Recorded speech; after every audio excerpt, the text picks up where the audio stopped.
As of now, at last I've heard we have 5 members of our board. We need 7. We've got staff here Yeah. and Kara. Hi, Kara.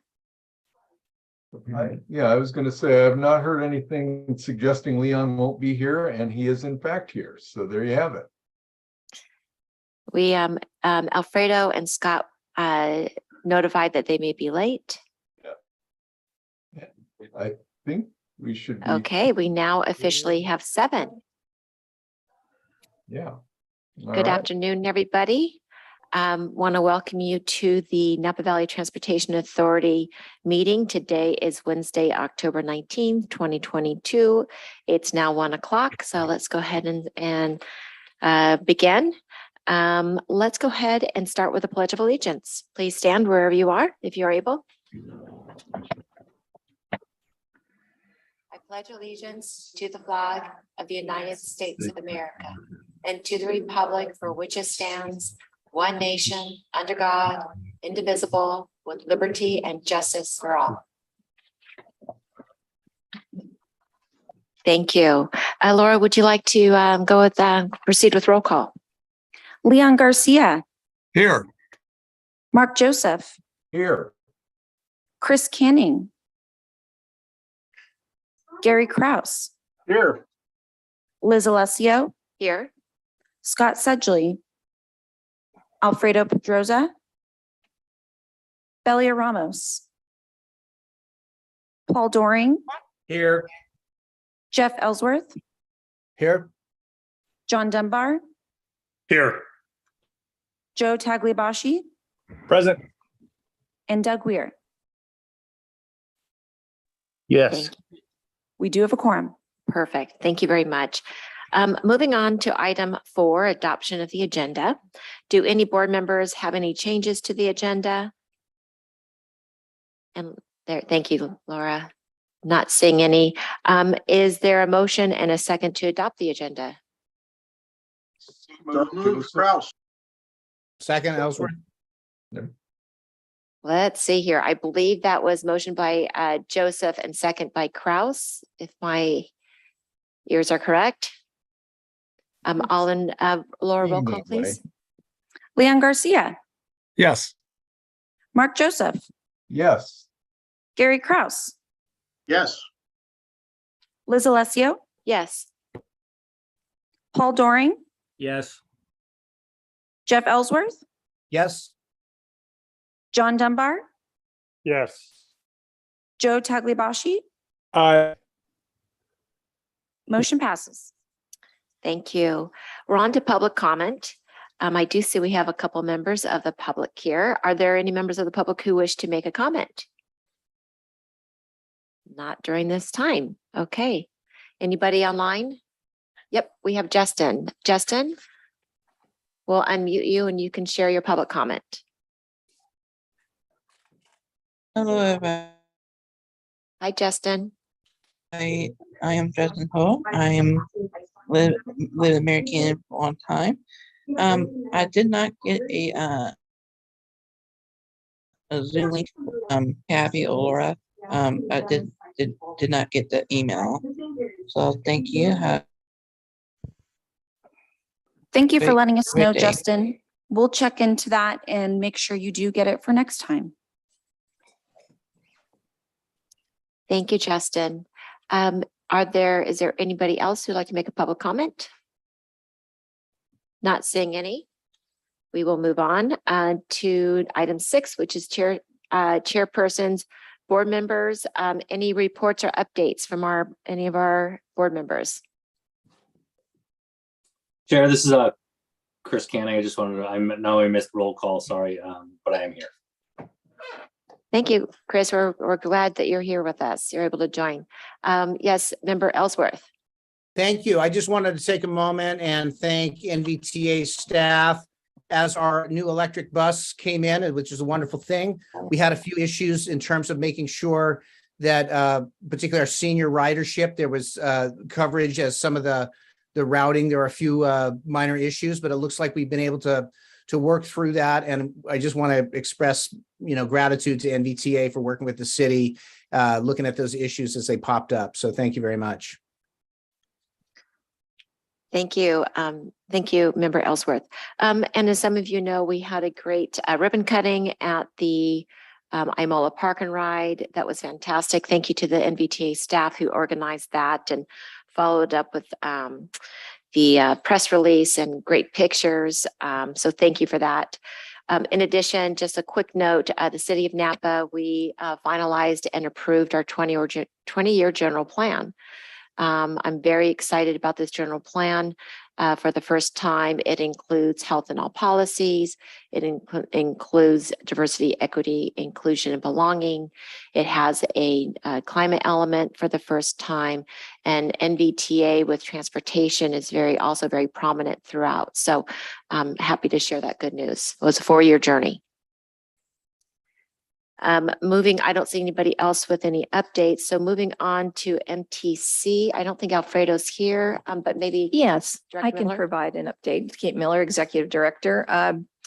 The High Speed Rail Authority has certified the final environmental impact report, EIS statement, and this would cover the entire 43 miles between San Francisco and San Jose. So that's exciting news, some progress there.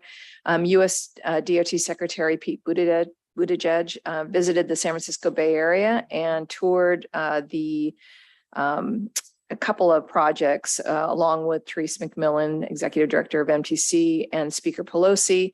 And they included the Central Subway project in San Francisco, as well as the Gomentum Autonomous Vehicle Facility in Contra Costa County. There is some progress being made. You all remember the Blue Ribbon Task Force, which Director Pedrosa participated on. From that, a group called the Network Management Business Case Advisory Group was formed, and they are working on what are the next steps to implement the strategies that were outlined in the Blue Ribbon Task Force report. Those include 6 focus areas, which are fare integration, wayfinding and mapping, connecting network planning, rail network management, accessible services, and bus transit priority. And then they followed that up, this most recent meeting, with a potential direction to follow after these 6 areas have been solidified, including leveraging initial considerations to inform allocation and accountabilities and funding. So that is what, and then also the Fare Integration Task Force, which is a body mostly made up of general managers, including myself, have, and I probably maybe just included this on my report, but it is part of the MTC region. They launched phase 1 of the free fare pilot program, which focused on 4 colleges: Cal, San Francisco State University, San Jose State University, and Santa Rosa Junior College, as well as a housing association called MidPenn. I think that's in Oakland. The total program, pilot program, covered 396,000 trips. And phase 2 will extend the pilot program with the intent to eliminate or deeply discount fares, fare transfers. And riders will receive a fare reduction of up to $2.50 for transferring between systems. Clipper 2 has to be implemented before that goes into effect. So if someone takes a trip from here, they'll pay the full $2.50. They'll pay our fare, and then the transfer will be discounted to the next system by $2.50. So that's good news. MTC has committed $22 million for that phase of the project. And that concludes very the exciting. commissioner report. Fantastic. Thank you. Are there any questions from the directors regarding what Kate just shared? No? Okay. Do we have an ABAG update, maybe from Director Garcia? This is Dahlia. I don't have Oh, anything to Dahlia. report today. No worries. Thank you. I don't have anything Sorry, to I report. don't Thank you. see you. I'm not in a full gallery. Yeah. So I'm glad you're here, No, Dahlia. nothing Thank to you. report today. Thank you. Thank you. Okay, so now we're on to the executive director update. Great. So as you mentioned, NVT has been busy with a number of events over the last month, including ribbon cutting events for the Yountville Beeline bus, the St. Helena Shuttle Butterfly bus, the ribbon cutting for the Imola Park and Ride. NVTA has also participated in Napa Valley College's Community Open House last Saturday and electric mobility event in American Canyon on September 25th. Finally, NVTA Public Information Officer participated in the Yountville Parade with the new Beeline bus. This year's theme was No Place Like Home. And Valerie dressed up like a scarecrow in The Wizard of Oz and single-handedly wooed the crowd representing NVTA. This is why I'm acknowledging Valerie this month, not only for all the effort she has made in the last month on all the events that NVT has held and participated in, but because of the work she does every day to make NVTA look great. So thank you, Valerie, for your service. Yeah, I extend that appreciation. Thank you, Valerie. You do a wonderful job highlighting all the great work that's happening here with everybody. Thank you. Is that the end of your report? Okay. And are there any questions for our executive director? Not seeing any. Okay. So we're on to number 8, and this is Caltrans update. I don't see our Caltrans representative here today. I'm here. This is Amani. Oh, you are here. Okay. I'm Very- virtually actually. Oh, hello. Thank you. Hi, I'm glad hello. you're here. Thank you for joining us. Thank you. Are you going to share something on the screen, or shall I just report directly based on the information I have? Do you have a presentation you want to share with us, a visual presentation, or do you just No, want to do an oral report? Yeah, I can do an oral report. So thank you, Okay. everyone. So this is Amani from Caltrans, Project Management Office Chief of Napa County. So currently we have an active 37 projects, and 3 of them is in project initiation report phase. Luckily, 3 of the approved PID documents has been approved, and we got CTC vote to open the environmental phase for 3 of the projects. Thank you for sharing this. In the environmental phase, we have 8 projects. Luckily, 3 has commenced. One of them is pavement rehab projects in American Canyon and County of Napa with a cost estimate of almost 19 million. And the second project is a safety various location in County of Napa with a cost estimate of almost 4.5 million. And the third project is a major damage in permanent restoration and with a construction capital cost of 10 million. So these 3 projects has just commenced in the environmental phase. If you would like to share, okay, thank you. Then for the design projects, we have 14 currently, and if we can just step down to the second page, which is page number 3. Yes, on the design, the next,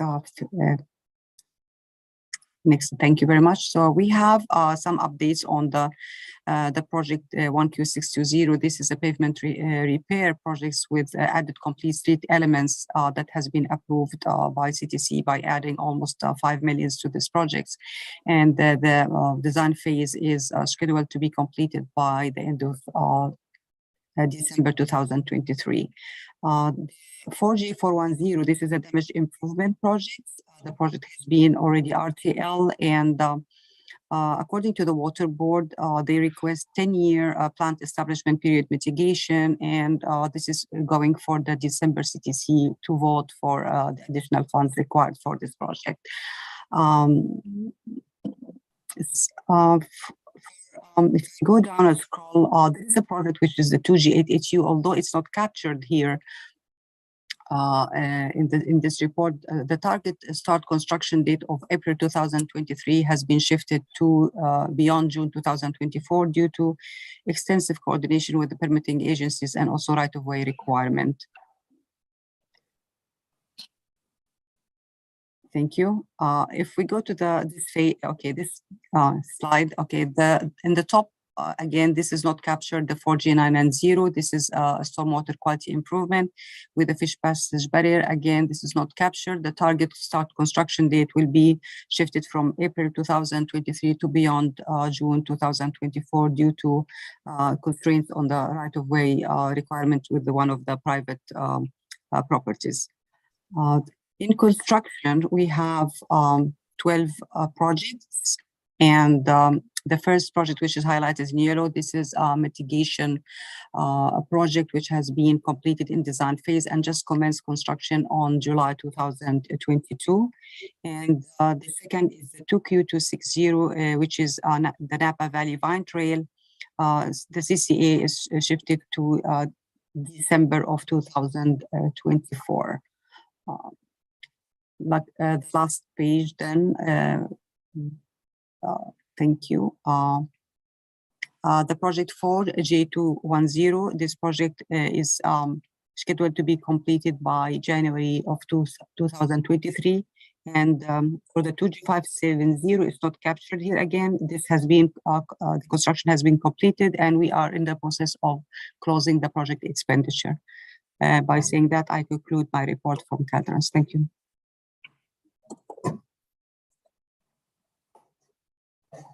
Thank you very much for that. Do we have any questions from our directors?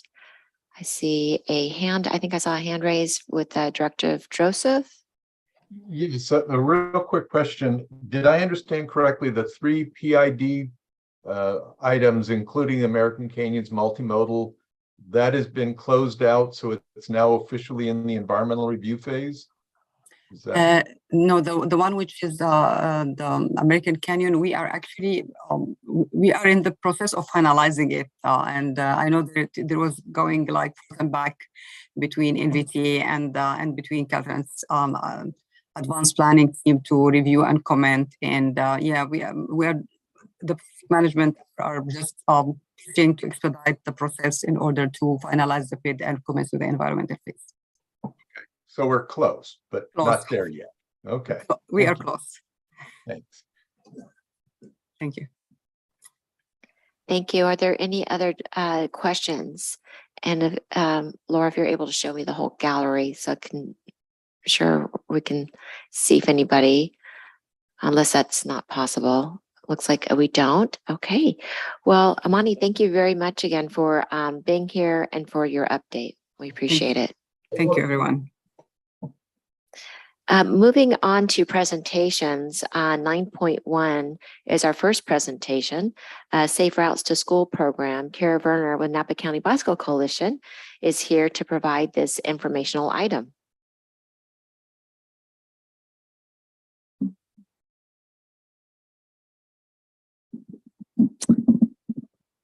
Absolutely. Yeah, that's on. Okay, great. Thank you. Thank you, Chair Alessio, board members, and NVTA for having me. We would like to present today on our walk audit reports that were published this spring and happened under, and actually, if you could flip to the next slide, the One Bay Area Grant Program and the Active Transportation Program over the years of 2018 and 2022. And again, culminating this spring in the publishing of our reports.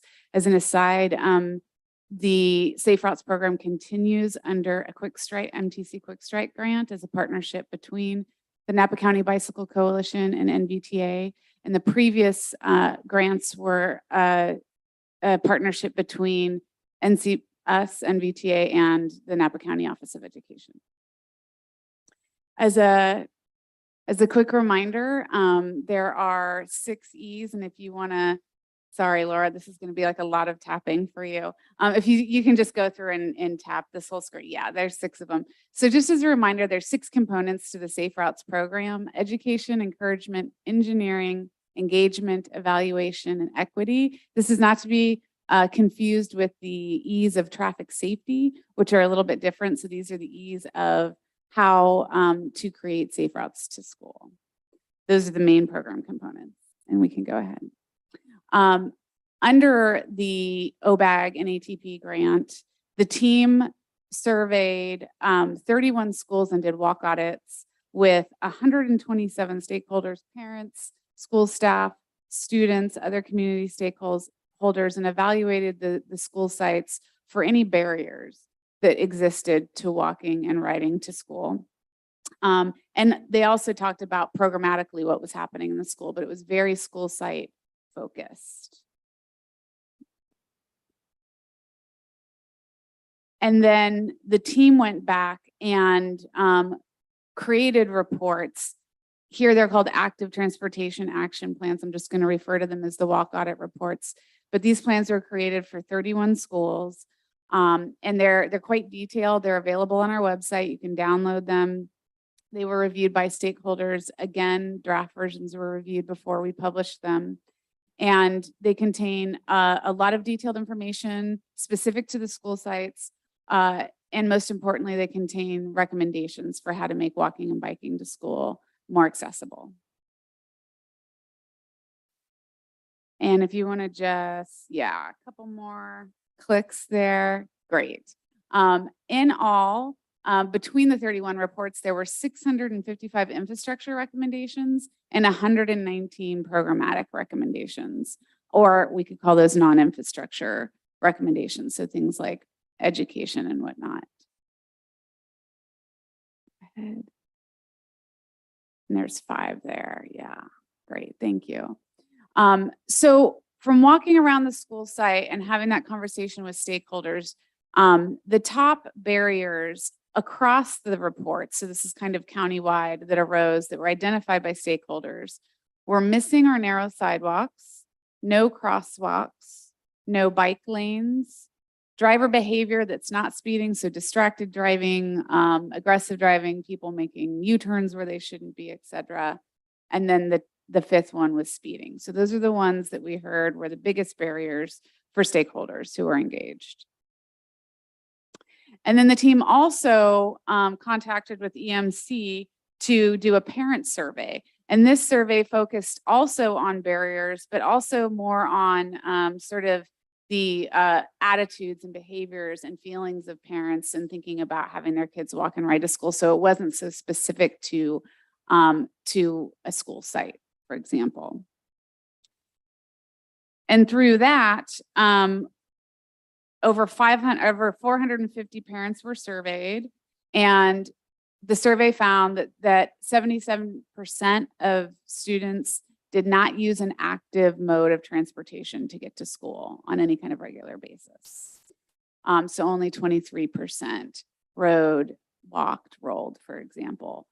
However, 76% of parents wanted their students to be able to walk or bike to school. So you see there's a pretty big disconnect there.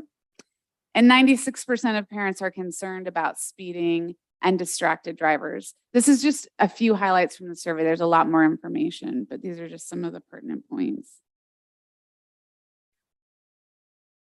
So in the survey, slightly different barriers were identified. And these, again, are a little bit less infrastructure heavy, but just the first one was worry for the child's safety and worry about crime. So there were comments about kidnapping or having to walk by homeless camps and sort of that violent crime that they're worried about. Plenty of parents felt their children weren't old enough yet to walk.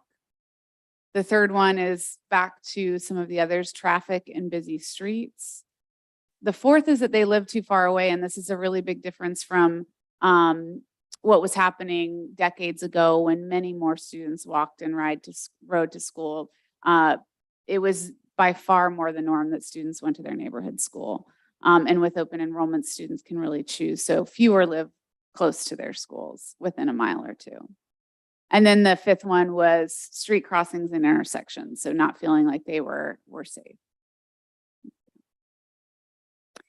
Their recommendations, interestingly, the first one was crossing guards at major intersections.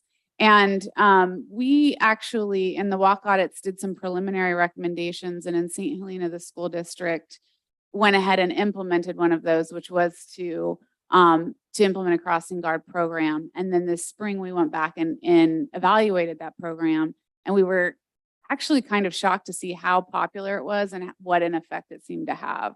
So in the verbal comments, there were, in the sort of qualitative end, there were no negative comments about the program.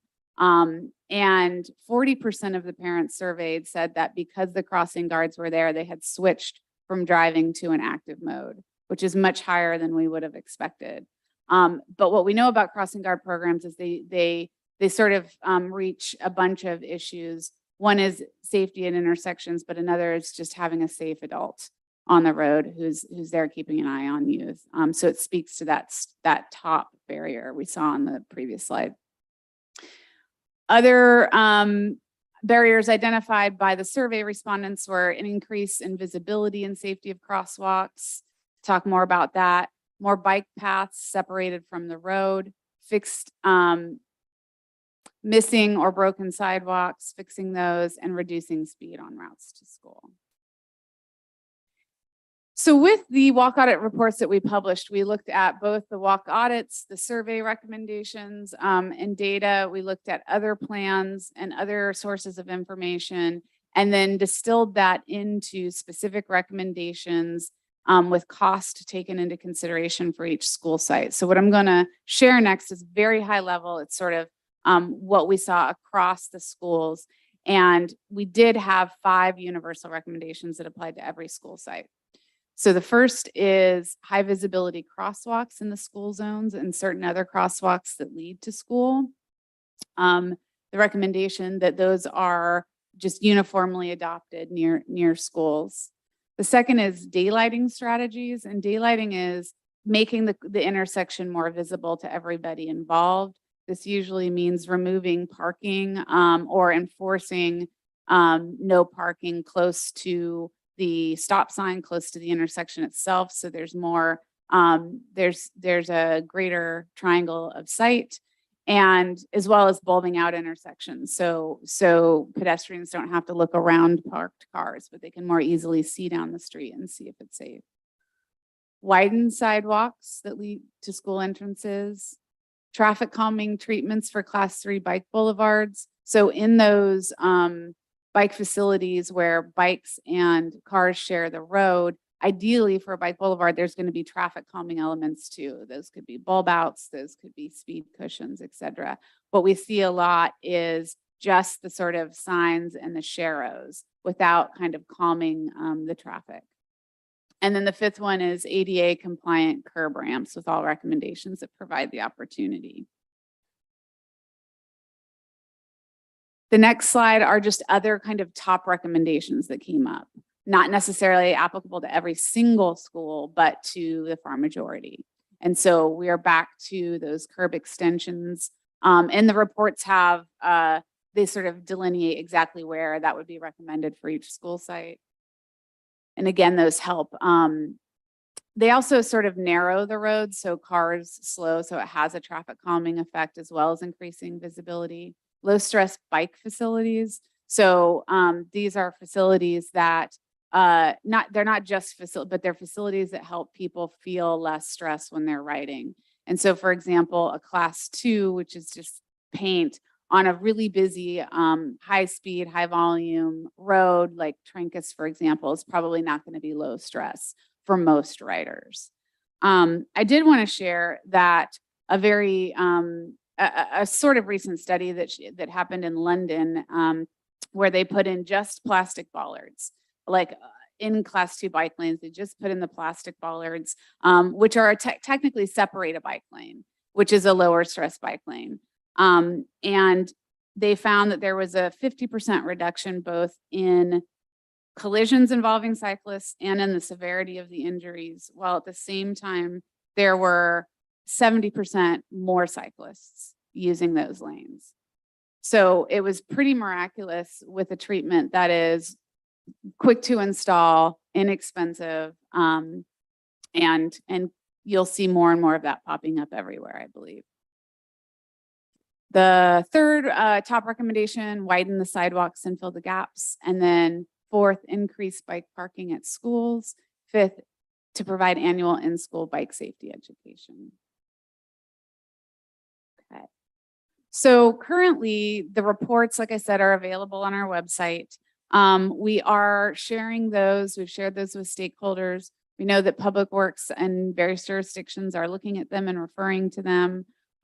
They're helpful because not only are they detailed and we want them to be a resource in that way, but they really do include stakeholder input, I think, which is important for a lot of reasons.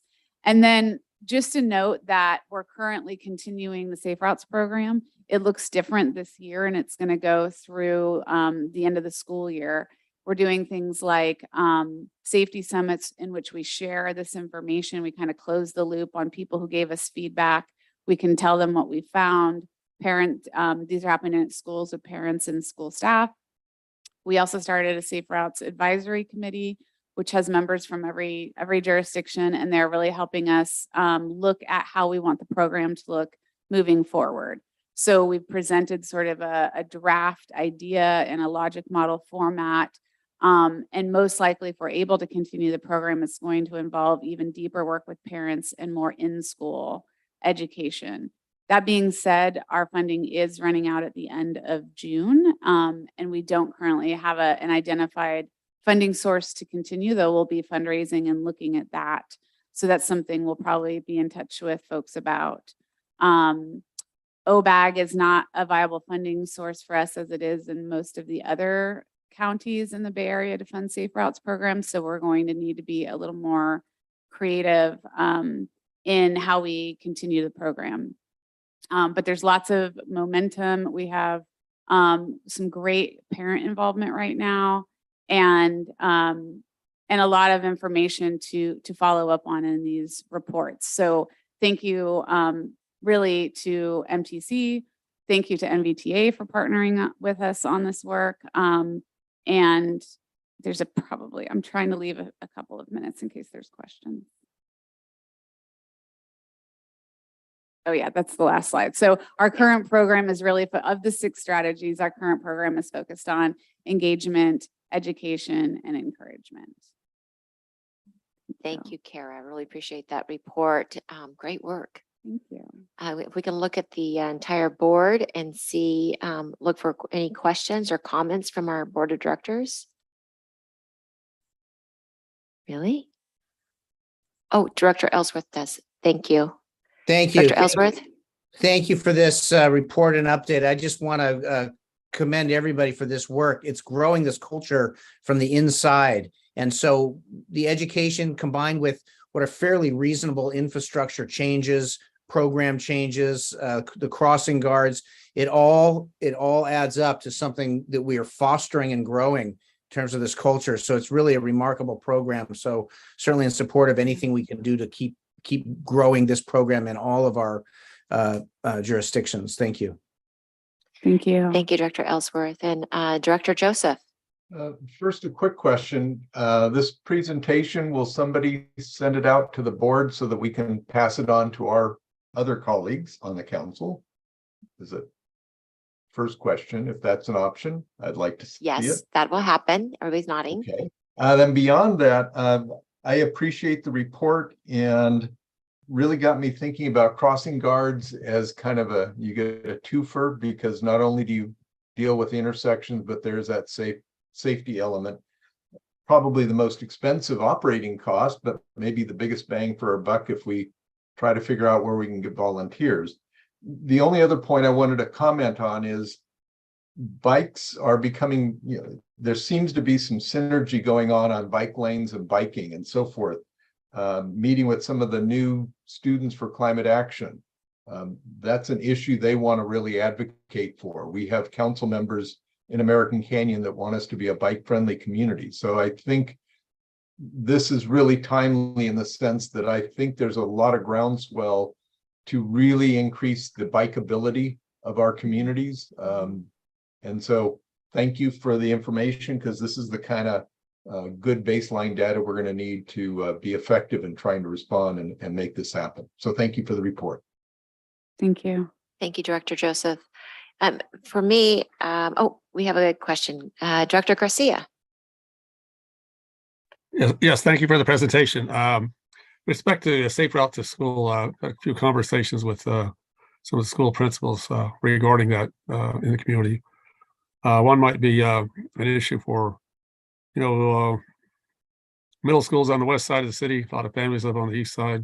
You have to cross Highway 29. Is there any indication from Caltrans how they are with a crossing guard on Highway 29? From the presenter? So you want to ask Caltrans if they will supply a crossing guard for Highway 29? Is that the question? No, what would be the criteria, or is Or there what would be an the acceptable, criteria? response? Yeah. But what would we need to do to have a crossing guard to cross Highway 29 on Donaldson Way? I think we need to research that, Mayor Garcia, and we'll get back to you. Yeah. Thank you. Okay, Could, thank you. could I just, Thank you guys for responding. Well, Amani? Yeah, I think we have to research, yeah, on this task. Thank you. Thank And- you. So crossing guards are very, they're very popular. I think that at least with the coalition, we really look to infrastructure improvements that would make crossing guards less needed. I think the cost can be great initially, but in a lot of ways they can be more sustainable. I know a lot of schools struggle to maintain crossing guard programs. So it's just something to keep in mind, that we want to meet parents where they are, and they like those programs, but there are infrastructure improvements that can, if there's a bridge over 29, for example. And while we were at American Canyon Middle School, we heard from parents who just said, oh no, we live on the other side. Like there's no way we're having our students walk and ride to school. So it is a good question, crossing 29, definitely. So thank you. Thank you. And my thought was, this is a really good example how important it is that we create safe communities to be able to create healthy communities. And oftentimes those intersect and one precedes the other, but it's very challenging if we don't have safe roads, safe bike lanes, and create those safety factors to really enhance the health and the well-being of every resident in our county.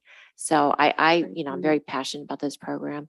What's the annual cost, or what do you anticipate for the following fiscal year? We have a draft budget that falls between about 85 and 100, and that in part depends on whether there's overhead in there or not.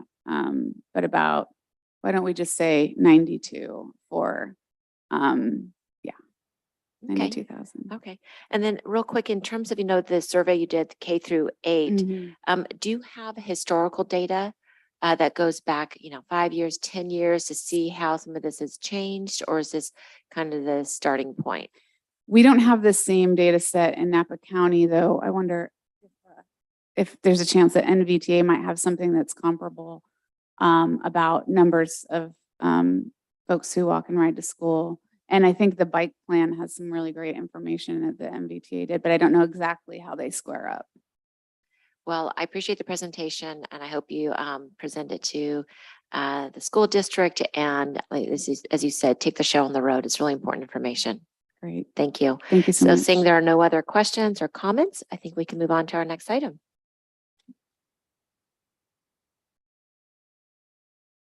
Director Dunbar has his hand up. Oh, Director Dunbar. Yeah, just as we get into the consent calendar, I want to pull item 10.1 about AB 361 for legislative update comment, not to challenge it, but to comment on it. Okay, 10.1, and what was the other one? That's the only one. That's the only one. Okay. So moving on to number 10, which is the consent agenda, and pulling 10.1. Do we have a motion to approve the consent agenda? Move to approve, absent 10.1. Second, Joseph. Thank you. Okay, so we've got a motion to approve by Garcia and a second by Joseph. Roll call, please. Leon Garcia, Yes. Mark Joseph, Yes. Chris Canning, Yes. Gary Kraus, Yes. Liz Alessio, Yes. Belia Ramos, Yes. Paul Doring, Yes. Jeff Ellsworth, Yes. Joe Tagliabashi, Yes. and John Dunbar. Yes. Motion passes. Thank you. Director Dunbar, would you like to talk about 10.1? Yes, and it might seem premature, but we only have one meeting, I believe, left this year in November. And the governor has announced that starting in February, the state emergency order is going to be lifted. And so we will potentially not be able to meet remotely or hybrid under AB 361 past November. And our attorney has shared with us about AB 2449, which is a modification to Brown Act procedures going forward. I just wanted to get in front of that for this body. So as we see several of us transitioning off this board and new people coming in, we want to make sure that they understand the remote option is most likely going to go away as soon as they start. So just wanted to get in front of that because I know we don't have a lot of time together in the next couple months. So with that statement, and I don't know if Kate had any thought about that, but I'm fine moving approval of 10.1 after that statement. Thanks. So next month, we've already added to the agenda a briefing by General Counsel Mufti. So he will provide a full report on that and what that means to NVTA. But thank you. And also just recognizing that I don't think there's an NVTA board meeting in December. Is that correct? I don't think we have any items, but. And I bring that up only because after new council mayors are sworn in, potentially the first or second week of December, councils may not have time to repopulate both seats. Matter of fact, Yountville, both Councilmember Tagliabashi and I will be gone. We will have no representation unless we do that proactively. So just again, trying to get in front of the scheduling for when councils need to. That's a great heads up. So I think what we'll do is Laura and I can sit down and see whether or not, given the changes, whether or not we'll have a quorum. But thank you for that. We appreciate that. Yeah. And I will move the 10.1 item. Thank you, Director Dunbar. Do we have a second for that motion? Second Canning. Thank you. How appropriate. And if we can have roll call, please. Leon Garcia, Yes. Mark Joseph, Yes. Chris Canning, Yes. Gary Kraus, Yes. Liz Alessio, Yes. Belia Ramos, Yes. Paul Doring, Yes. Jeff Ellsworth, Yes. Joe Tagliabashi, Yes. and John Dunbar. Yes. Motion passes. Thank you. Moving on to our regular agenda, we have 11.1. Staff is seeking approval. Diane Meehan will present this item. When the report is finished, we'll of course ask for any board questions and public comment. The recommendation for this is that the NVTA board authorize the executive director or designate to execute and make minor modifications to project work order number PWO-02 to NVTA agreement number 21 through 35 with Fair and Peers for the development and completion of the Napa Valley Vision Zero plan, an amount not to exceed $250,000. And this is on pages 21 through 35. So Diane. Thank you, Chair Alessio. Diana Meehan, NVTA staff, here to present 11.1. Serious and fatal injuries on nation's roadways have steadily increased, and in some cases at very alarming rates over the past decade. There's a sense of urgency in many countries and in the US to address these issues surrounding roadway safety. And in 1997, Sweden was the first country to introduce the concept of Vision Zero, which is a set of safety strategies designed to reduce severe and fatal roadway injuries to zero. During the pandemic, while vehicle travel was decreased, pedestrian injuries and fatalities increased at an alarming rate. A 2022 report by the Complete Streets Coalition and Smart Growth America indicates the increase in pedestrian fatality rates is 62% over a 10-year period between 2009 and 2020. Provisional data for 2021 suggests that this trend is continuing. In the Bay Area alone, 400 people are killed annually. 2,000 people are seriously injured. The average time between fatal and severe crashes is 4 hours. 32% is the average percentage for active mode fatal or severe injury crashes. And the annual economic impact to the Bay Area region is over $4 billion. This is from the Bay Area MTC Vision Zero work group. In Napa County, Tim Switter's inquiry between 2016 and 2021 showed a total of 532 crashes countywide, resulting in 98 fatalities and 691 severe injuries. 56 of these crash victims were under the age of 18. To address road safety issues, several funding sources are now requiring the adoption of roadway safety plans or Vision Zero plans to ensure that funding for transportation projects and safety addresses and prioritizes safety and decreases the trend ultimately to zero. A series of safety principles known as the safe systems approach. You'll hear us talk about this a lot during the course of this planning effort, and this is to acknowledge that death and serious injury is unacceptable. Humans make mistakes. Humans are vulnerable. Responsibility is shared. So this will be a group effort countywide. Safety is proactive, not reactive, and that redundancy is crucial. Once we find what works, we continue that process. These safety principles are now widely accepted in several cities in the US, making strides toward decreasing severe and fatal roadway injuries by adopting these policies and strategies that support the safe systems approach and proven countermeasure methods. NVTA will advance the countywide Vision Zero efforts and complement recent local roadway safety plans by the county, the city of Napa, and American Canyon, and will help Upper Valley jurisdictions without LRSPs meet the funding requirements through this effort.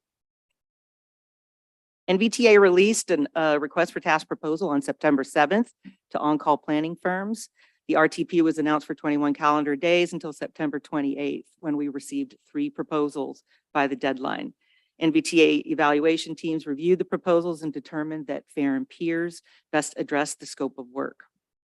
Board approval will allow NVTA to enter into contract with Fair and Peers for the planning services in an amount not to exceed $250,000, which includes the cost of the agreement at $229,200 and $20,800 in contingency to cover any additional costs or tasks if needed.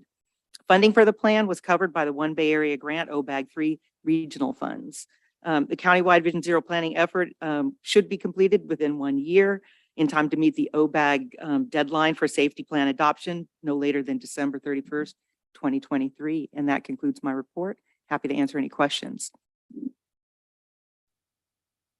Thank you, Diana. That's a difficult report to listen to. Yeah.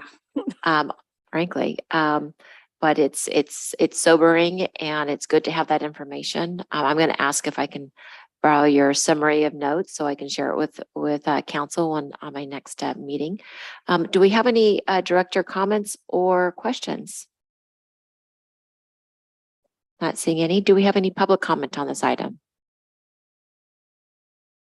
Not seeing any. Do we have a motion to approve and a second? So move, Gary Kraus. Second, Ellsworth. Okay, so we motion by Director Kraus, second by Joseph. Roll call, please, Laura. Leon Garcia, Yes. Mark Joseph, Yes. Chris Canning, Yes. Gary Kraus, Yes. Liz Alessio, Yes. Belia Ramos, Yes. Paul Doring, Yes. Jeff Ellsworth, Yes. Joe Tagliabashi, Yes. and John Dunbar. Yes. Motion passes. Thank you. Thank you, Diana. Moving on to 11.2, it is solar photovoltaic system, PVS, and 20-year purchase power agreement for the new Vine Bus Maintenance Facility on Sheehy Court. Director Miller is going to present this item, and then when we finish, there is 2 action items that will follow. Yes, thank you. So, those of you who participated last month, you heard from our project managers where we are on the maintenance facility. We're going to see a roof soon. And it's really exciting how quickly and well that project is moving along. There are 2 outstanding contracts that we'll ask the board to act on. One of them is the communications and audiovisual equipment that we will need at the facility. And the other is the solar voltaic system, which is the subject of today's item. We issued a call for projects on, an RFP on August 12th. August 3rd, the bids were due, and we received one submittal from Regatta Solutions. And because of the technical and complexity of the project, NVTA contracted with Recolt Engineering. Some of you already know Gopal Shankar, and he's here today if you have any hard questions to ask. So, he was very helpful in developing the RFP, sizing the system and the scope. So we appreciate his support on this. Next slide. The photovoltaic system, or PVS, can be acquired in three ways. We can lease to own. The cost of the commercial system of this size is around $2.5 to $3 million. There would be a financing charge involved in the lease. There are, however, a number of hidden and unpredictable costs associated with maintenance and operations. Key in this is the possibility that even a minor component becomes non-replaceable, which could render the entire system completely obsolete. Another option is to buy the system outright, which comes with the same hidden costs and risks as a leased system. Again, the cost would be between $2.5 and $3 million, and this is a cost that's not currently budgeted, nor does the agency currently have the resources to fund. We could pursue a grant, but that would delay the project and still would not fund maintenance and operations of the facility. So staff is recommending that we pursue a 20-year power purchase agreement, or PPA. The upfront costs are nominal, and the annual costs to the contractor are offset by electrical cost savings. In a PPA, the contractor or seller essentially lends equipment and we pay the seller to maintain and operate the equipment. In exchange, the seller receives all tax benefits and environmental incentives, and NVTA's electricity bill is reduced, which is, as mentioned, more than sufficient to offset the facility's projected power requirements. Next slide, please.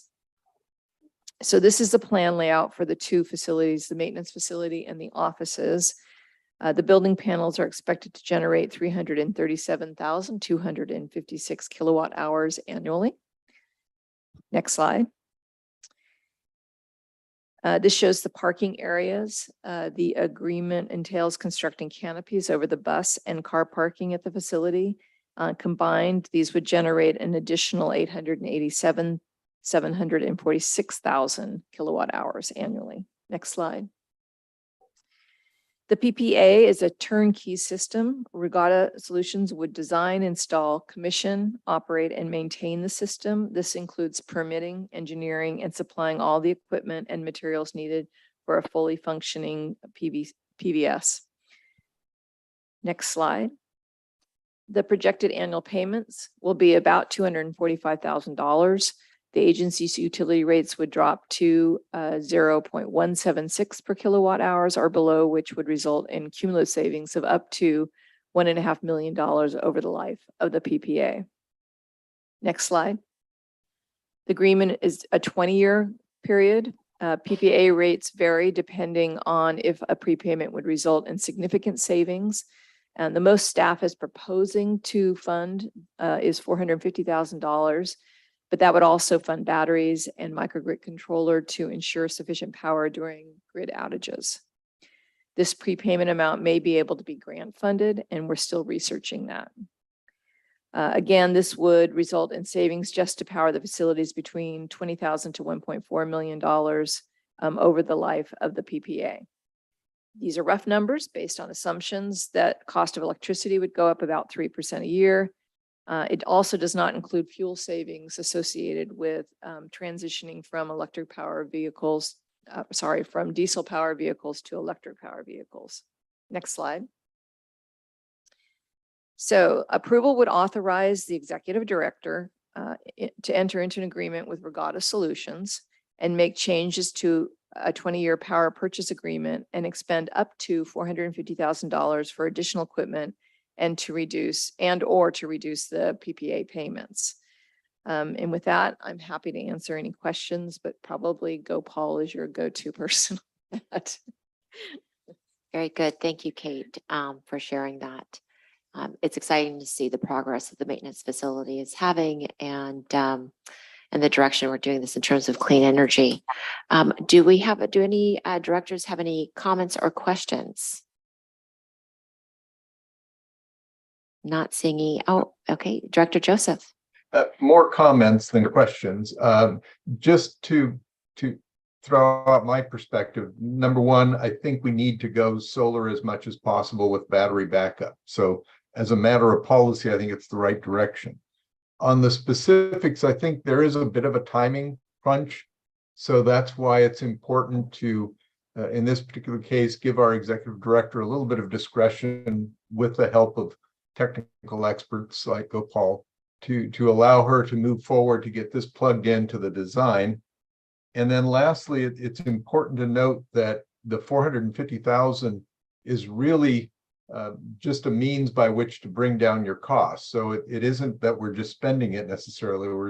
We're using it as an opportunity to bring down the cost of the electricity so that our net savings are greater, or to purchase batteries, which I think is important in terms of managing peak demand.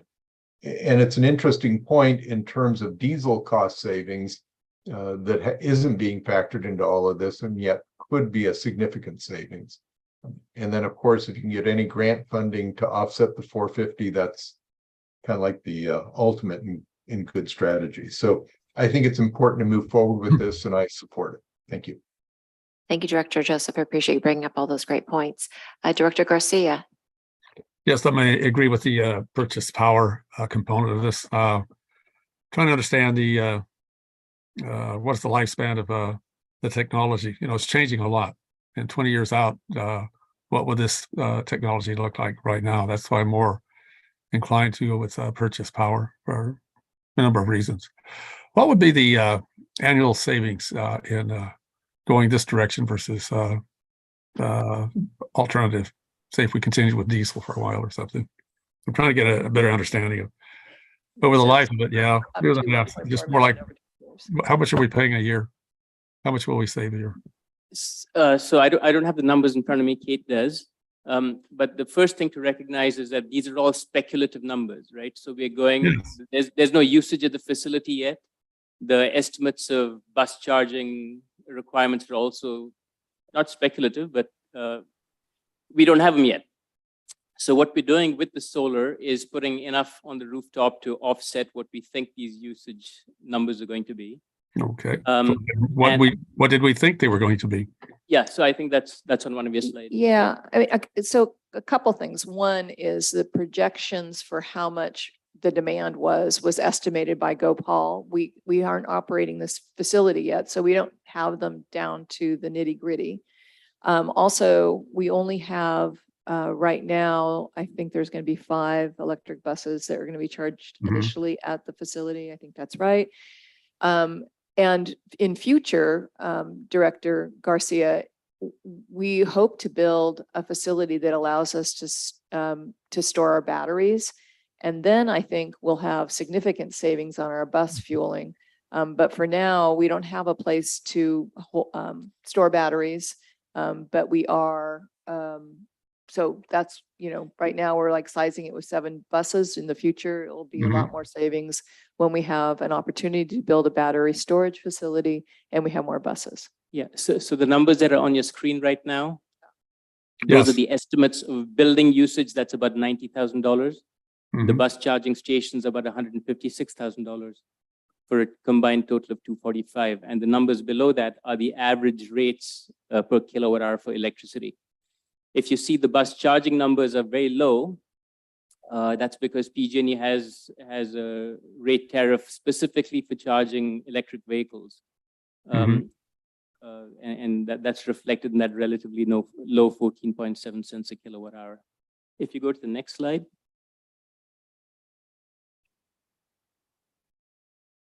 So the rates that you see there, and the second item is 14.8 cents a kilowatt hour if you did solar only at this site. And that solar would offset the electricity usage, result in pretty substantial savings. Again, I don't have those numbers in front of me. Even with a 0% escalator for PG&E, the additional two options of 19.5 cents with no prepayment and 16.5 cents with a prepayment are to also provide backup facilities for the, backup for the facility, not for the bus charging infrastructure, but just for the buildings. All of these numbers potentially can come down because we're still trying to figure out what the Inflation Reduction Act actually means, and that will get sorted out during the PPA negotiations. Yeah, I just want to get ballpark understanding on it. So like the bottom box there, 20 cumulative electricity bill savings is about $20,000. I got that right? So those are, I'm a worst case guy. Those are worst case estimates. Yeah, the 20,000 is a minimum. And this, like I said, does not include diesel cost savings. I estimate those at least $250,000 a year. All right. Yeah, that's what I'm looking for. Thank you. Makes sense. Good direction to move in. Thank you, Director Garcia. I don't see any other questions. Gopal, I have one question. This technology is quickly changing and evolving and improving. The 20-year agreement, how is that going to be able to evolve with as technology evolves? Yeah, so this is just a little bit of background. I have flipped 180 degrees in how I'm recommending these. In the past, I used to say you should own these systems.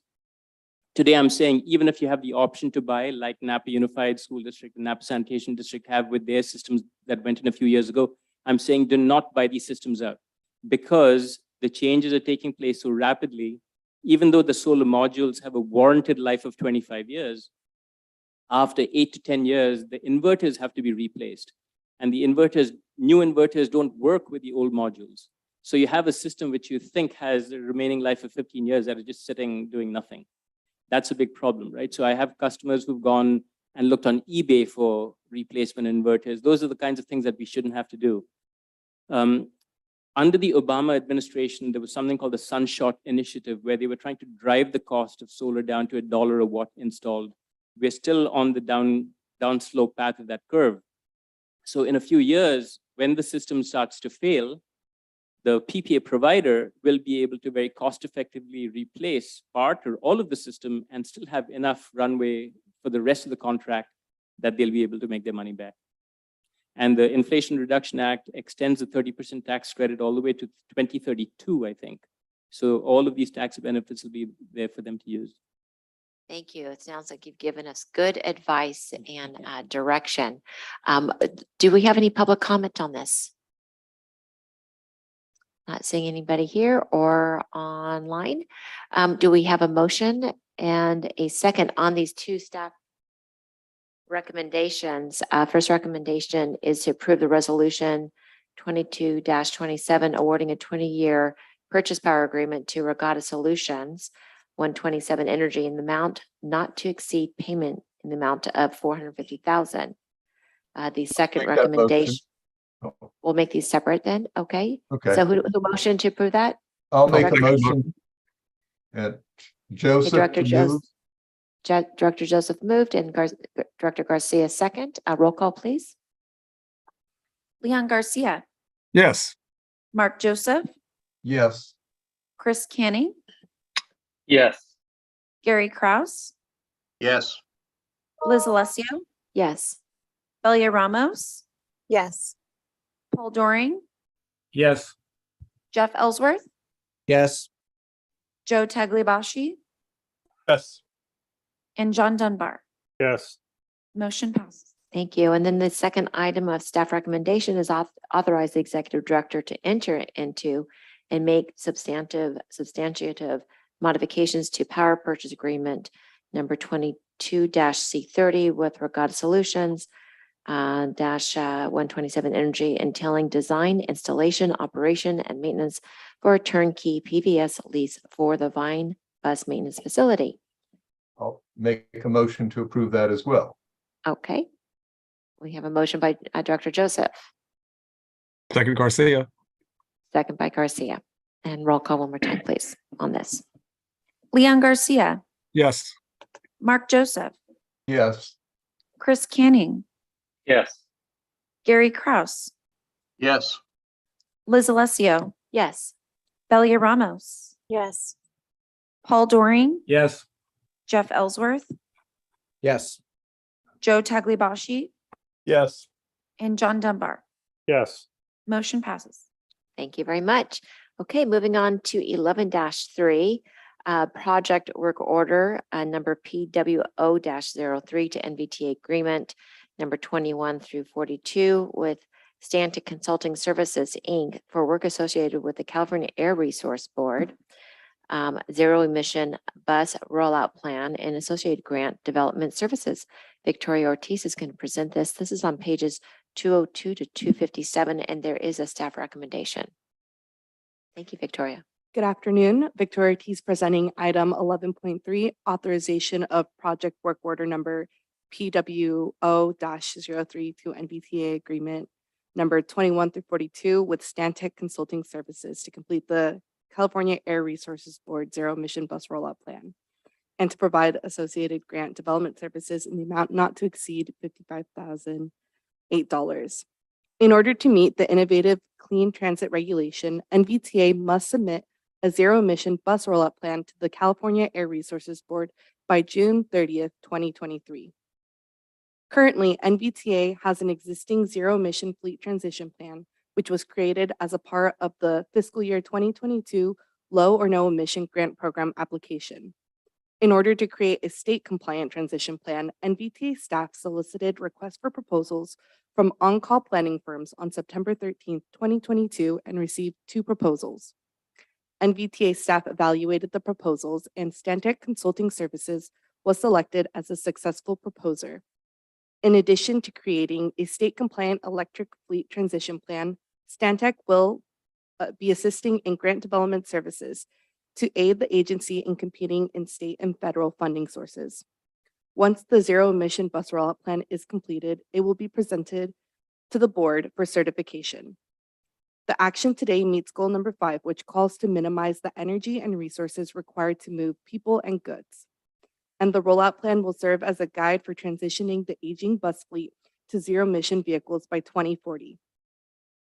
Again, the action before the board today is to authorize NVTA to enter into a contract with Stantec to complete the work order in an amount not to exceed $55,008. Please let me know if you have any questions regarding this item.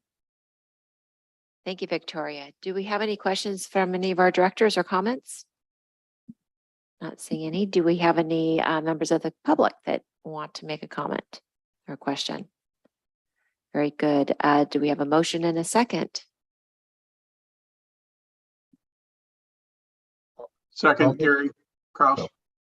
I'll make the first motion then, since Gary Okay. seconded. Okay, so Director Joseph made the motion, Director Kraus second. Roll call, please. Leon Garcia, Yes. Mark Joseph, Yes. Chris Canning, Yes. Gary Kraus, Yes. Liz Alessio, Yes. Belia Ramos, Yes. Paul Doring, Yes. Jeff Ellsworth, Yes. Joe Tagliabashi, Yes. and John Dunbar. Yes. Motion passes. I just want to say this used to be a more competitive group when it came to the motions. I'm a little baffled here. Moving on to next item, 11-4, Imola Park and Ride electrification. Alberto is going to be sharing this, presenting this, and this is pages 258 to 280. And there is, staff is seeking approval. Alberto. Good afternoon, board members. Alberto Esqueda, Senior Planner, presenting item 11.4, the Imola Park and Ride electrification memo. The action before the board today is to authorize the executive director or designee to enter into agreements and make modifications necessary with contractors to complete the electrification and vehicle charging infrastructure at the Imola Park and Ride for the amount not to exceed $410,500. The contractors will include, but may not be limited to, Bear Electrical Solutions, and PG&E. As you know, last week we had the ribbon cutting ceremony at the Amola Park and Ride. So thank you all of those who attended. It was a great event, and I'm glad we're almost there. However, there is still some work to be done. We still need to upgrade the electrical infrastructure to have enough capacity to charge cars. At the July board meeting, I requested $170,000 for the electrification of the parking ride lot based off the engineer's estimate. The dollar amount was vastly underestimated. Staff solicited quotes for work from 5 different electrical contractors and only received 2 responses out of those 5 inquiries. Even after multiple inquiries to these contractors, they did not reply. And Bear Electrical Solutions provided the lowest bid of $274,500. Now, including costs associated with the construction contract, with utility agreements, equipment procurement, and a $39,000 project contingency, the total project cost is now estimated to be $410,500. That's exceeding the original amount authorized by the board by $240,500. Staff has reviewed the NVTA budget and has found some cost savings in a few projects and deferred a few other projects to cover the cost increase that we have noticed in these quotes. Several issues contributed to the sharp augmentation, such as costs associated with the supply chain challenges, labor availability, and timing of the bid release being so near the end of the current construction season. The low bid contractor also indicated a specific electrical component. The switchgear, which contributed to the increased cost, the switch gear cost augmentation is not an isolated event. We've also, this particular project, we've also seen similar cost increases due to switchgear equipment at the Bind Maintenance Facility project down on Sheehy Court. So, an alternative for the action today is for the board to deny the request from staff and the agency, and for the agency to pursue electric vehicle charging and electrification in the future. It would result in increased cost and potentially losing TFCA funds which are currently offsetting some of the cost of the project. Also, not providing EV infrastructure would run counter to the agency's goal to minimize the energy and other resources required to move goods and people.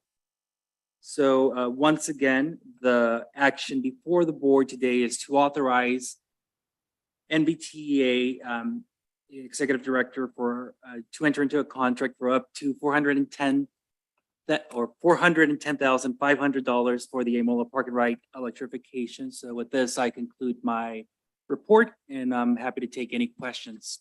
Thank you, Alberto. Appreciate that. I see we have a question from Director Dunbar.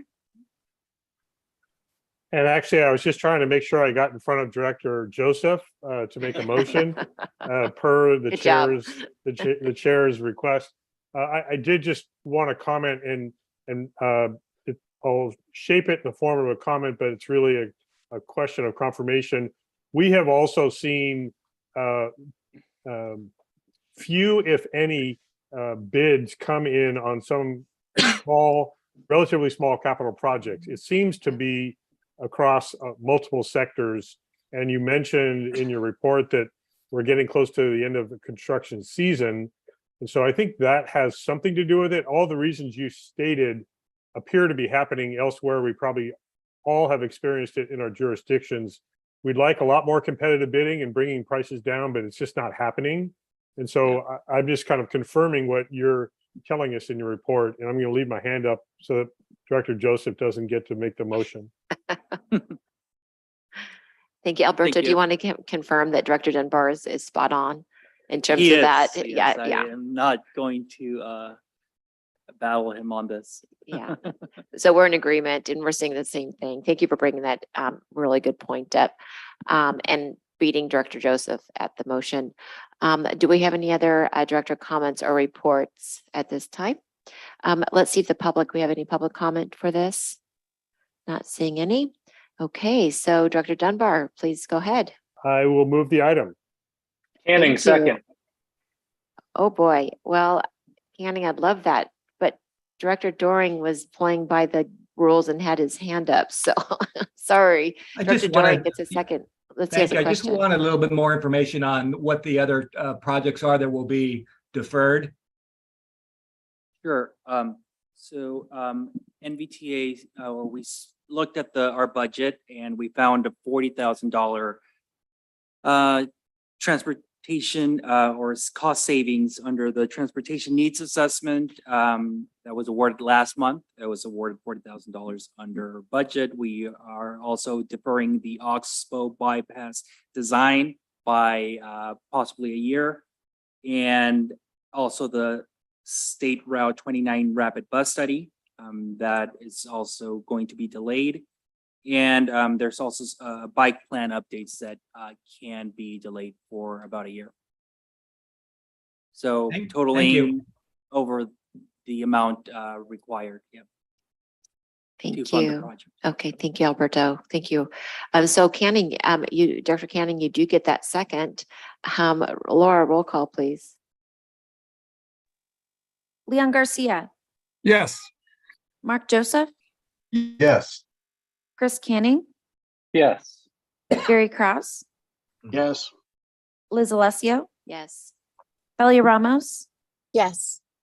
Paul Doring, Yes. Jeff Ellsworth, Yes. Joe Tagliabashi, Yes. and John Dunbar. As much as I like the fake park and ride displays for the charging stations, I will say yes. I Motion agree. passes. Yeah, I was like, I saw those out there just last week. Those are very good. Clever, Valerie. Moving on to item 11.5. This is informational only. Speaking of Valerie Walston will present this item.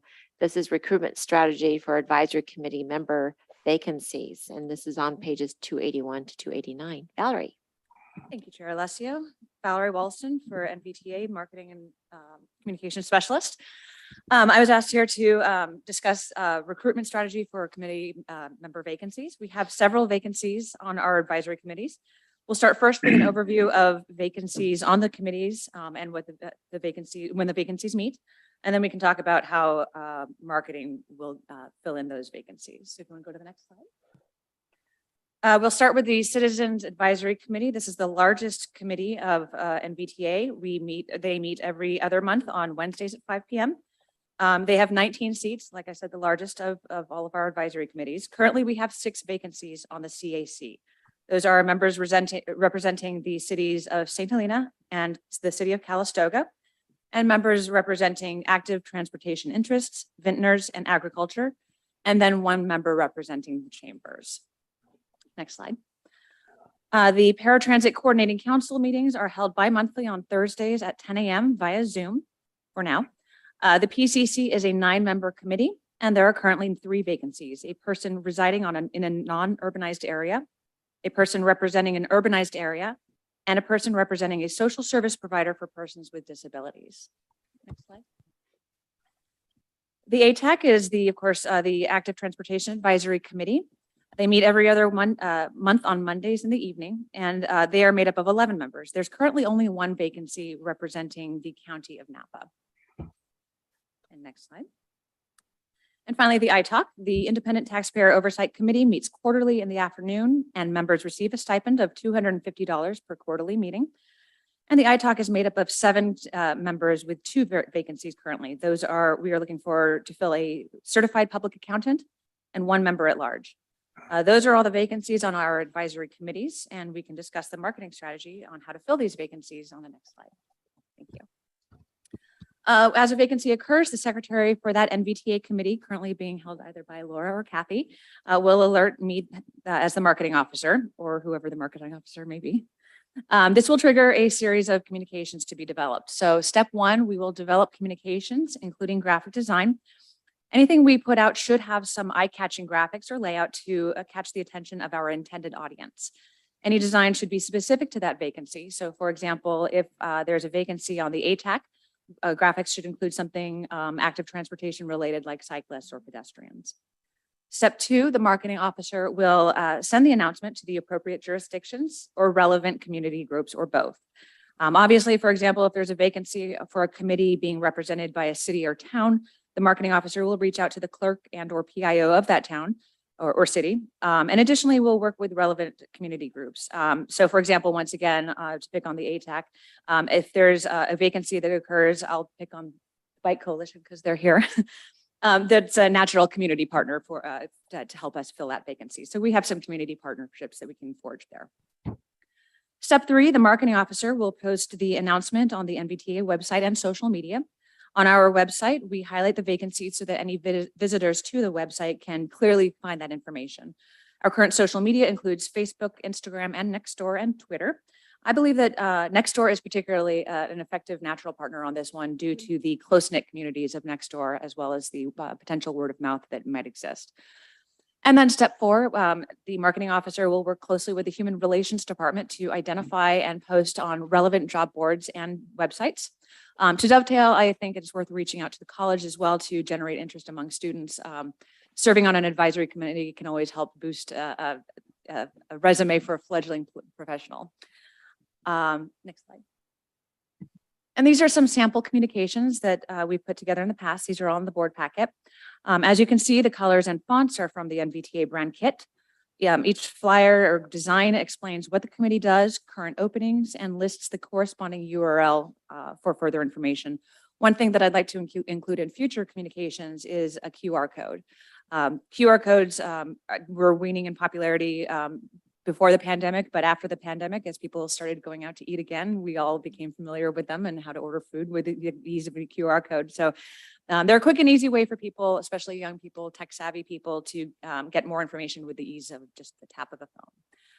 As Chair Alessio mentioned, this is information only. So with that, I welcome any questions.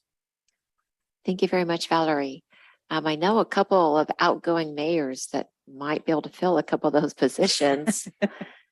I see that Director Dunbar has his hand raised. 2 in a row, Director Joseph. I'm just saying. I just wanted to confirm when you just showed the displays of the communications that we put all that out in English and Spanish, and if there may be even other sectors with other translation options that we might need to consider. Could you just confirm that we're doing at least English and Spanish? Certainly, we will translate all communications into Spanish. Spanish is typically the only language that we will translate into for these kinds of communications, but I certainly welcome the idea, especially in communities like American Canyon that might have a more other bilingual needs. So that's certainly something that we can explore on a case-by-case basis. I welcome that. Thank you. Director Joseph. Yes, well, I appreciate the report and the update, and we'll do what we can to hustle up members in American Canyon. One thing that I wanted to throw out, as I suppose is a future agenda item, is the ATAC committee.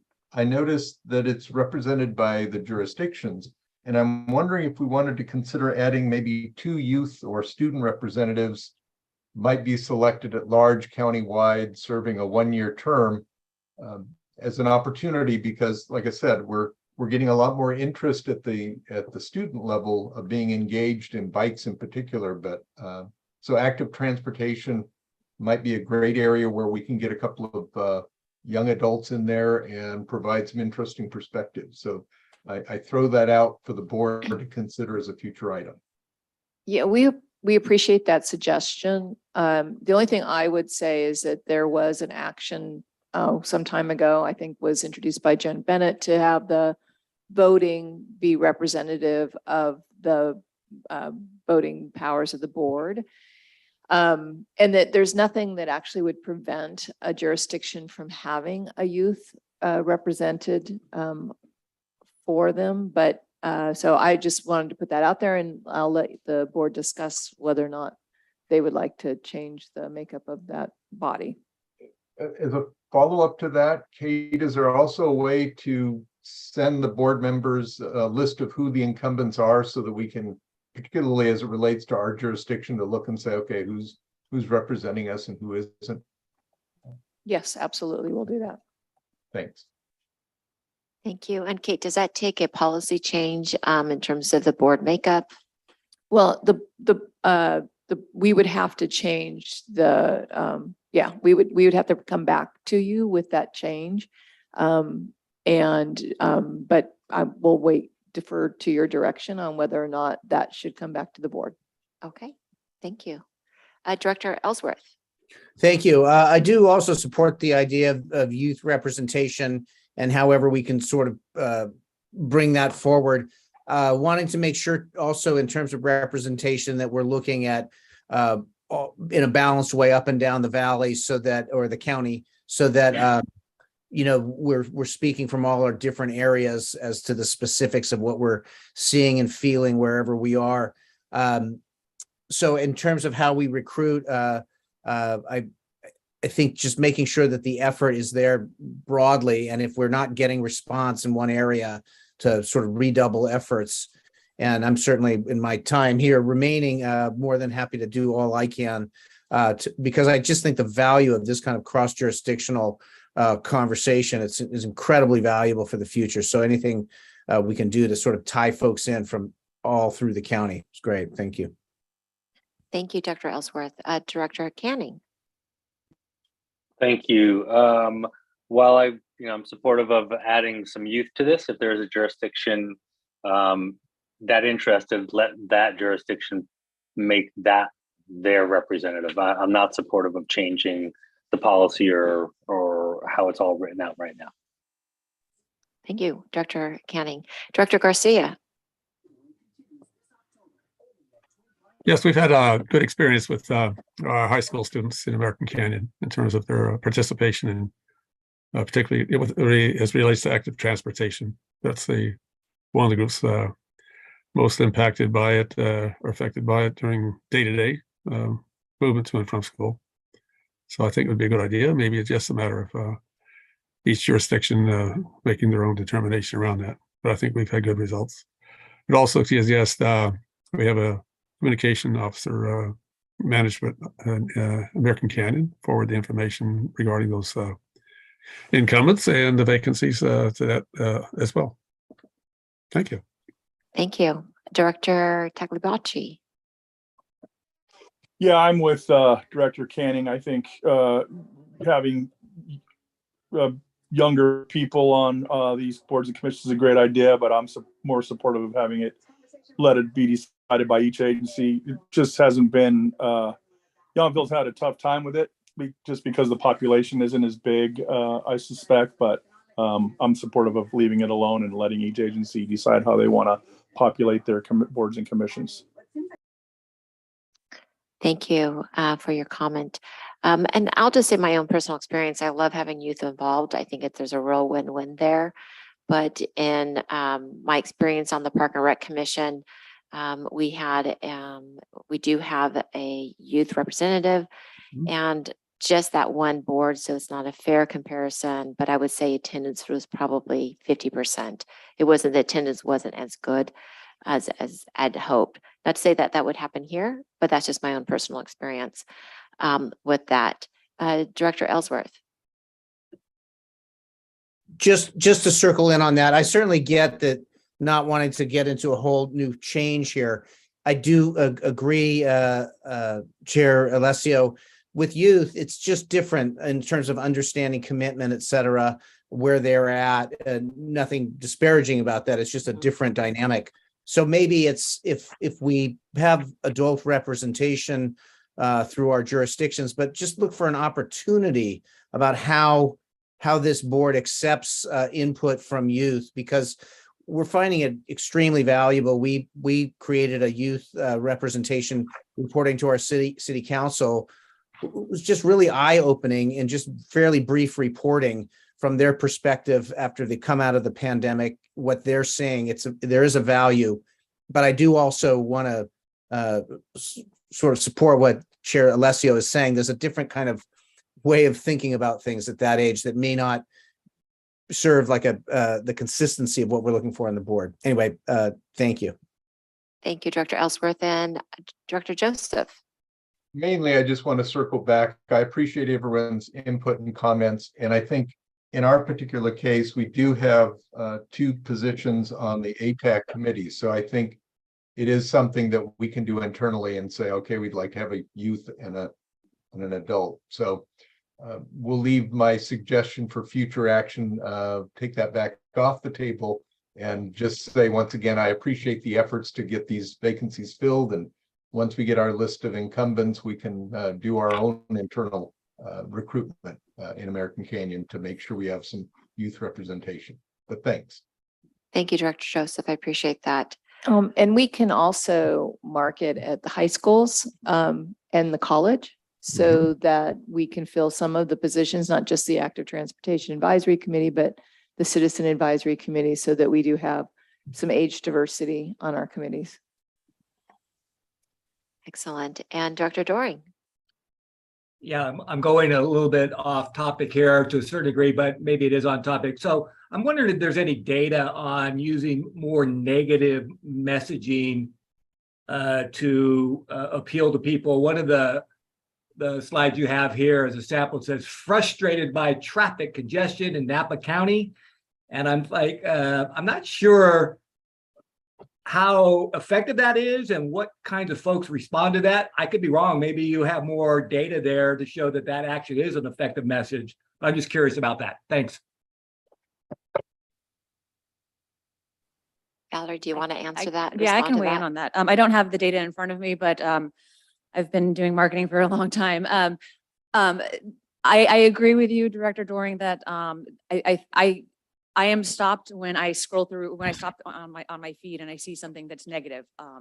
There's a powerful storm coming my way, or there's a traffic accident, or planes are falling out of the sky, which of course none of those are happening. But those are the things that make me want to stop. However, the data does suggest that actually positive works. So leading with, do you want to make a better community for yourself, for your friends, for your family, for your future, the things of those natures, especially when it comes to social media. People flock to social media for positive and inspiring stories. Cute kittens, puppies, those kinds of things. And so finding ways to make your world a better place is kind of what resonates, especially on social media. Thank you. Thank you very much. Okay, so we're moving on to the next item, 11.6. This is information only. Director Kate Miller will present this item, which is the federal state legislative update. Great, thank you so much. So on the federal side, lawmakers passed a continuing resolution on September 30th. Will fund the government through December 16th and at existing funding levels. The DOT has also announced several new funding programs, including $100 million in strengthening mobility, revolutionizing transportation smart grants, $60 million in advanced transportation technology innovation called ATTAIN, and 2 programs for emerging technology demonstration in transit, which we're not going to apply for, but I'm certainly hoping it's successful. One is an advanced driver assistance system. This is, creating additional autonomy on buses to prevent or to improve safety. And then automated transit bus maintenance and yard operations, which would be thrilling because it would allow us probably to have more bus parking capacity, but combined, they're only $6.5 million. And I don't know, we have the bandwidth for being in the emerging technology area right now. So we're not going to pursue that. Let's see, the governor, the legislature sent 1,100 bills to the governor, of which 997 were were signed and 169 vetoed. That would have been horrible. Anyway, that's about average. The governor announced at the end of this, as we discussed earlier, this end of the state of emergency, which nullifies AB 361, and that will take effect on February 28th. And as noted, General Counsel Mufti will brief the board at the November meeting on how this will affect our responsibilities to meet the Brown Act for future meetings. And then not so great is state revenues are coming in at $4.2 billion lower than projections. And this has been just attributed to the stock market. So higher wage earners who will not be paying taxes on their huge losses that are occurring, and also future tax shelters because of that. So this is an indicator of perhaps a recession on our way. So I just wanted to point that out. I'm waiting for some reports from the Legislative Analyst's Office to give us a better idea on what that's going to mean for California's future. So with that, I'm happy to answer any questions. Yikes. Okay. Thank you for that update. Ending on a good note. Okay. Any comments or questions from our directors? Okay. This is informational only. I want you to know, Director Canning, because you're the timekeeper of past chair, we are on time. And so we're now on to future agenda items. I do see we have an NVTA marketing plan overview. Is there anything else you'd like to present in the future? Director Ellsworth.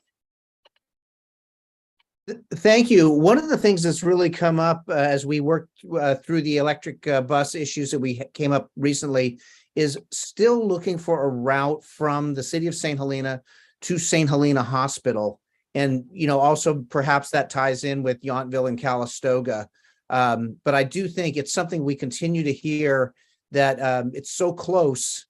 And perhaps we can get NVTA to work with the jurisdictions to come up with how we might get a direct route from our shuttles to St. Helena Hospital. So I just wanted to put it out there for consideration.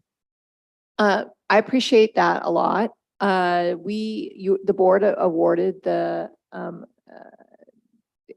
elderly and disabled assessment. The senior transportation assessment. Transportation assessment, which is going to be looking at where there are gaps everywhere in the county for transportation services for elderly and disabled persons.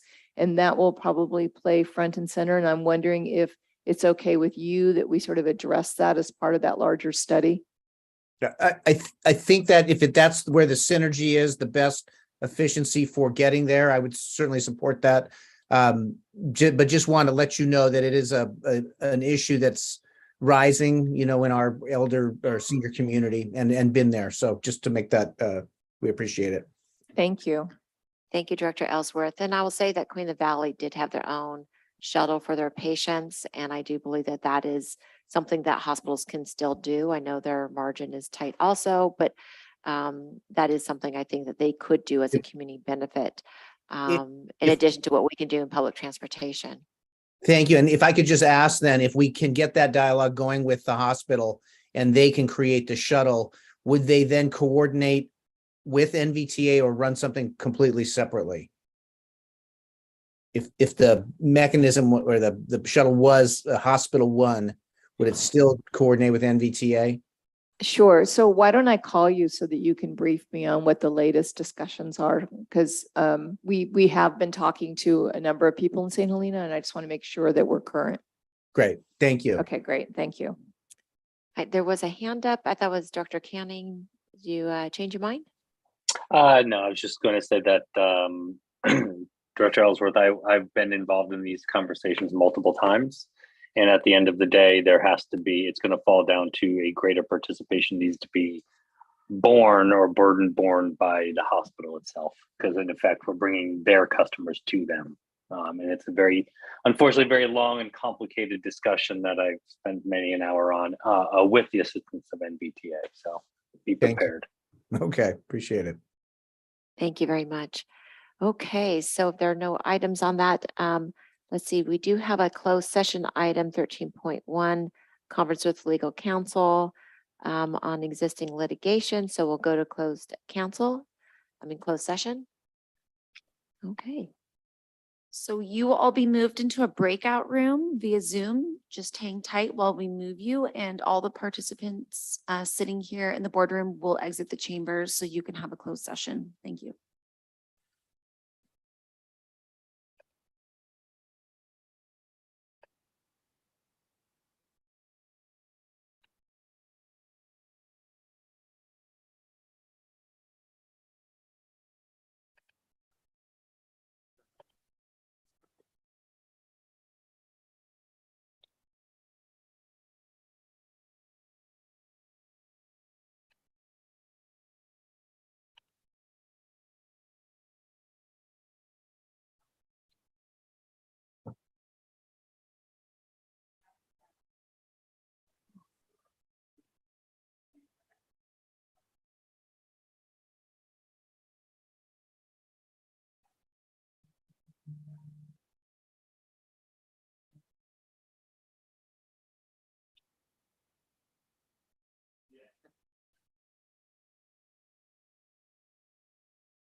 Laura, do we have gallery on this, a gallery view?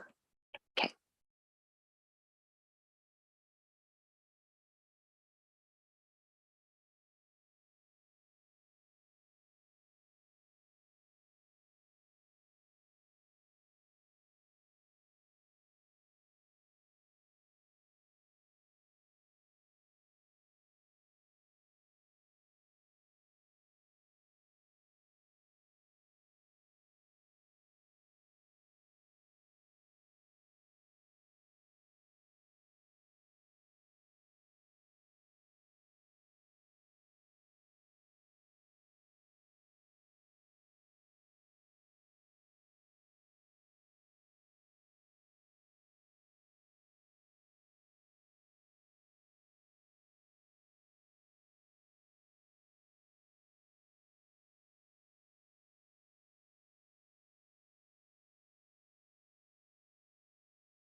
We all have returned to the main session. Thank you very much.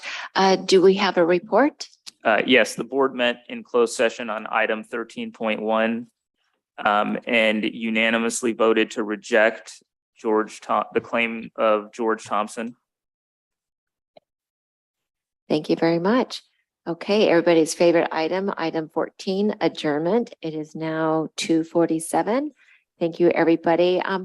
Really quick, I know that, and this was mentioned by Director Dunbar, but I know we have several outgoing members. I believe you'll be with us for one more meeting in November, so I look forward to that.